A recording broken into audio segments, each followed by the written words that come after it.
Jangan lupa untuk klik subscribe, bunyikan lonceng, like, share, and comment. Assalamualaikum warahmatullahi wabarakatuh. Selamat pagi. Baiklah, pada pertemuan kali ini sesuai kesepakatan kita minggu lalu, kita akan mempelajari mengenai apa? Gerak ya. Mengenai gerak dan gerak yang akan kita bahas di sini yang pertama kali adalah mengenai gerak benda. Oke, gerak benda. Kemudian adapun setelah mempelajari materi ini, kamu diharapkan dapat mendefinisikan gerak dan gerak lurus. Kemudian kamu harus dapat juga mendefinisikan jarak, perpindahan, kelajuan, kecepatan, dan percepatan. Kemudian kamu juga harus bisa membedakan apa itu jarak, perpindahan, kelajuan, kecepatan, dan percepatan. Ya. Nah, di sini yang pertama kali coba perhatikan gambar ini ya. Di sini ada seseorang yang sedang menaiki sepeda, ya kan? Nah, jadi pada awalnya posisi sepeda berada di titik A, ya. Kemudian berubah posisi menjadi ke titik B, ya kan? Tadi dia di titik A, kemudian berubah ke titik B. Jadi sepeda ini ataupun orang yang menaiki sepeda ini sudah dikatakan bergerak karena apabila benda itu mengalami perubahan posisi dari suatu titik acuan, misalnya dari A kemudian ke titik B, maka benda itu dikatakan bergerak. Misalnya kamu yang tadinya berada di depan pagar sekolah, ya kan? Kemudian kamu berlari dan kamu tiba di tiang bendera. Berarti itu sudah dikategorikan kamu bergerak karena kamu sudah mengalami perubahan posisi, yang tadinya di depan pagar sekarang menjadi di tiang bendera. Oke, sudah paham ya kira-kira? Kemudian benda yang bergerak tadi akan melalui suatu lintasan tertentu, ya kan? Jadi lintasan dapat berupa lintasan yang lurus, melingkar, ataupun parabola, ataupun tidak beraturan juga. Misalkan nih, seperti contoh tadi ya, kamu berlari dari depan pagar ke tiang bendera. Kamu pada saat berlari bisa jadi kan kamu berlari dengan gerakan lurus, ya kan? Bisa jadi karena kamu lagi bahagia, misalnya kan kamu lari dengan cara berkelok-kelok atau berbelok gitu kan, atau bisa jadi kamu sambil lari sambil berputar-putar, ya kan? Tapi pada intinya kamu tetap sampai ke tiang bendera. Jadi yang kita bahas di sini bukan mengenai gerakan yang seperti itu, tapi yang lurus ya. Yang kita bahas di sini adalah mengenai gerakan yang lurus saja, ya. Tidak ada belok, tidak ada melingkar ataupun yang lainnya. Nah, oke. Dan di dalam gerak lurus kita harus mengetahui yang pertama itu adalah mengenai jarak, ya. Jarak misalnya nih ada benda berada di posisi A, ya. Kemudian ini benda satu di posisi A, kemudian ada benda satu lagi di posisi B. Jadi panjang lintasan dari A ke B, misalnya kamu mengukurnya pakai penggaris ya kan, ternyata panjang dari A ke B sekatnya itu ya, dia adalah 2 meter. Berarti 2 meter ini dikategorikan sebagai jarak ya, karena jarak adalah disebut juga dengan panjang lintasan ya.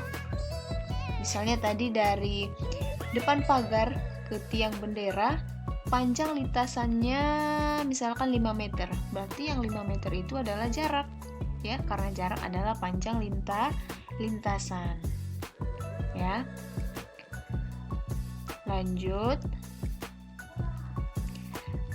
yang selanjutnya kamu juga harus mengetahui bagaimana benda itu dikatakan berpindah ya.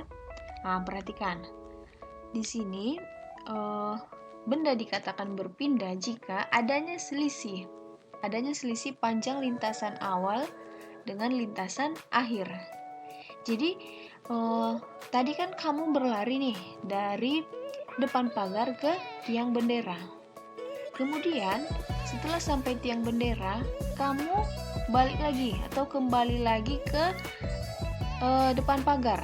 Nah, yang seperti itu, apakah kamu dikatakan berpindah? Nah, tidak ya, tidak. Kenapa? Karena jika suatu benda bergerak dari titik A ke titik B misalnya, kemudian kembali lagi ke titik acuan semula, ke titik A, maka benda itu dikatakan tidak berpindah. Kecuali misalkan tadi kamu bergerak dari depan pagar ke tiang bendera, kemudian dari tiang bendera kamu bergerak sampai ke asrama putra misalnya. Nah, itu baru kamu dikatakan berpindah karena selisihnya sudah berbeda, ya kan? Dari pagar ke tiang bendera, kemudian dari tiang bendera ke asrama. Nah, berarti lebih jauh lagi kan? Nah, berarti kamu dikatakan berpindah. Sedangkan kalau kembali ke posisi semula tadi, itu tidak dikatakan berpindah. Karena lintasan awal dikurang lintasan akhir sama dengan 0. Makanya kamu tidak dikatakan berpindah. Nah, yang selanjutnya adalah mengenai kelajuan ya. Kelajuan ini dirumuskan dengan V sama dengan S per T, yang mana V adalah kelajuan dengan satuannya adalah meter per sekon. Kemudian S adalah jarak dengan satuan meter ya. Kemudian T ini adalah waktu dengan satuan sekon ya. Nah, di dalam mempelajari fisika, ini kan materi fisika ya, kamu harus tahu lambang dan satuan ya. Kalau kelajuan lambangnya V dengan satuan meter per sekon. Kalau jarak itu lambangnya S dengan satuan meter. Kemudian kalau waktu lambangnya adalah T dengan satuan sekon. Nah, bagaimana yang dikatakan benda mengalami kelajuan? Nah, coba perhatikan gambar di bawah ini ya. Ini adalah mobil yang bergerak. Sebuah mobil menempuh jarak 60 meter dalam 3 sekon. 60 meter maksudnya dari A ke D ini, A ke B kan 20, B ke C 20, kemudian C ke D 20. Jadi totalnya adalah 60. Dan selama 60 meter ini waktu yang dibutuhkan mobil adalah 3 sekon. Sekon itu detik ya, jadi 3 detik atau 3 sekon. Nah, dengan kata lain, berarti mobil tersebut mampu menempuh jarak 20 meter setiap sekonnya. Ya nggak? Tadi kan 60 meter. 60 meter dalam 3 sekon. Berarti kalau dalam 1 sekonnya dia menempuh 20 meter. Nah, seperti itu. Kenapa? Karena V sama dengan S per T. Nah, yang mana S adalah jaraknya tadi 60, T 3, jadi 60 dibagi 3 sama dengan 20 meter per sekon. Jadi kelajuan dari mobil yang bergerak ini adalah 20 meter per sekon. Jadi dapat disimpulkan bahwa kemampuan mobil dalam menempuh jarak tertentu setiap sekonnya adalah disebut kelajuan, ya. Jadi kemampuan benda ini tadi, kemampuan mobil ini dalam menempuh jarak 20 meter per sekon itulah yang dinamakan dengan kelajuan, ya. Lanjut lagi, apa itu kecepatan? Nah, kalau tadi kan ada kelajuan, sekarang kecepatan. Jika kelajuan adalah untuk mengukur jarak tempuh, tadi kan mengukur jarak per waktu, ya kan? Maka kalau kecepatan mengukur perpindahan setiap waktunya. Ini sebenarnya agak mirip ya, kelajuan dengan kecepatan ini mirip, tapi bukan berarti sama, ya. Contoh. Tadi kan mobil tadi bergerak tuh dari A ke D, dengan jarak 60 meter tadi ditempuh kan. Nah, sekarang misalnya kecepatan mobil dari A ke D adalah berapa katanya kan. Jadi yang dihitung di sini adalah posisi akhir dikurang posisi awal. Kalau tadi kan yang kelajuan jumlah jaraknya, jumlah jarak yang ditempuh per waktunya. Kalau kecepatan adalah posisi akhir. Posisi akhir dari benda ini dikurang posisi awal. Posisi akhirnya kan di D, ya. Di D berarti sebanyak 60 meter. 60 dikurang posisi awal. Posisi awal tadi di A. Kalau di A mobilnya belum menempuh jarak, jadi posisinya adalah 0. Terus per 3 karena waktu yang dibutuhkan adalah 3 sekon. Jadi 60 dibagi 3 sama dengan 20 meter per sekon. Memang jawabannya sama, tapi ini karena kebetulan sama. Karena kalau nanti akan dibahas lagi di pertemuan selanjutnya, ada namanya GLB, gerak lurus beraturan. Yang mana kalau di gerak lurus beraturan itu kelajuan dan kecepatan itu hasilnya sama, ya. Tapi bukan berarti konsepnya sama, maksudnya sama, ya. Seperti itu, ya. Bisa dimengerti kan? Kalau dia kelajuan tadi jarak terhadap waktu, kalau dia kecepatan adalah posisi awal dikurang posisi akhir dikurang posisi awal per waktu. Oke. Kemudian apa itu percepatan? Nah, setelah kecepatan ada percepatan. Kalau percepatan ini adalah perubahan kecepatan. Nah, kecepatan yang misalnya mobil tadi kecepatannya berubah per waktu, maka dirumuskan dengan A sama dengan delta V per T, ya. Delta itu adalah perubahan. Ini namanya delta yang segitiga, ya.